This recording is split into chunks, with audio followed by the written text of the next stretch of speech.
ready to unlock a smoother, faster checkout experience for your customers. Let's dive straight into integrating Apple Pay into your WordPress website using Stripe.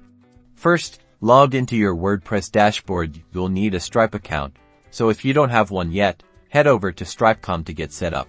Next, install a WordPress plugin that facilitates Stripe payments. A popular choice is the official Stripe plugin, or WooCommerce Stripe Gateway. If you're using WooCommerce, go to Plugins, then Add New, search for Stripe, and install your plugin of choice. Once installed, activate the plugin. Now, access the plugin settings page. This is usually found under the WooCommerce or Stripe menu in your WordPress dashboard. You'll need to connect your Stripe account by entering your Stripe API keys. These can be found in your Stripe dashboard under Developers. Then API keys, make sure to use the publishable key and the secret key.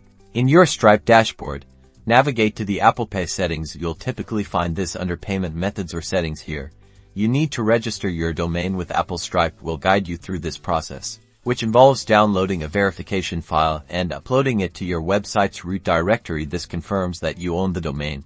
With your domain verified, Apple Pay should now be enabled within your Stripe account and integrated into your WordPress site through the plugin. Test the integration by making a small purchase to ensure everything is working correctly. Your customers can now enjoy the ease and security of Apple Pay on your website.